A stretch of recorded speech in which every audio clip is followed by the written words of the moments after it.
Puisque la loi de Newton, action-réaction, s'applique toujours. L'actualité fournit souvent des surprises.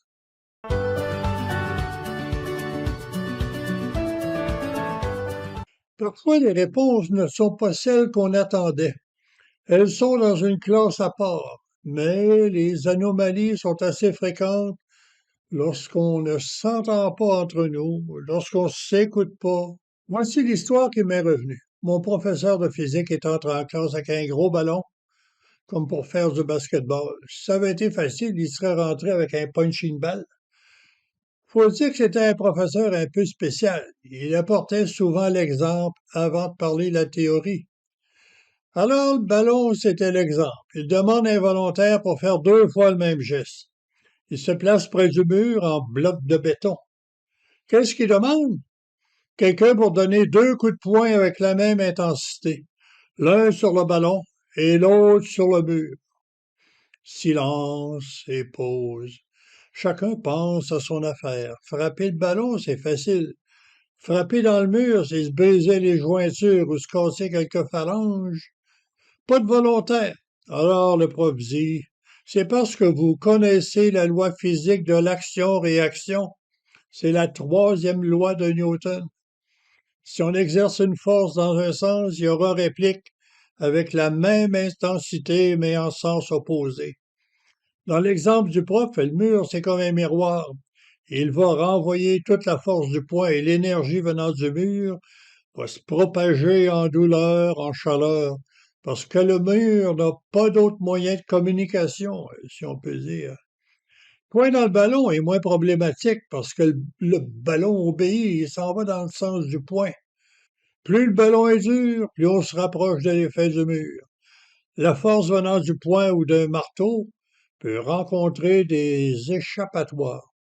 Bon, prenons le cas d'un piano.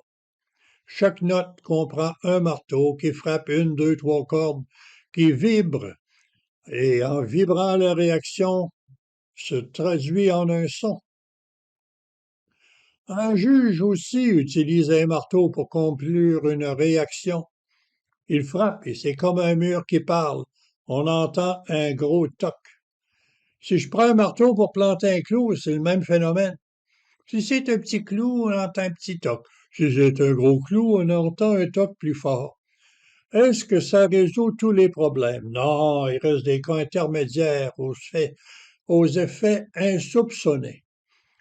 Dans mon enfance, quand on apprenait à enfoncer des clous, il arrivait qu'un coup de marteau un peu de travers fasse crochir le clou plutôt que de l'enfoncer.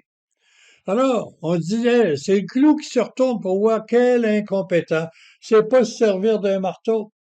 La force est alors envoyée dans le clou qui se tord plutôt que de s'enfoncer. Essayons d'appliquer cette loi dans un dialogue par médias interposés ou en direct. Dans un dialogue, il y a échange de paroles, comme il y a échange de balles au ping-pong ou au tennis. Oui, les paroles obéissent à la loi de Newton. Ben, il y a des situations ambiguës. C'est soit l'incompréhension ou une interprétation imprévue, non désirée, plus souvent négative. Si les médias le répètent, alors c'est la confusion. Ça frappe plus fort. Trouvez des exemples par vous-même dans l'actualité. Mon inspiration est très facile. En temps de guerre, en temps de grève. Oui, une parole peut être comprise comme un clou qui crochit. L'interlocuteur se retourne et se dit: quel incompétent!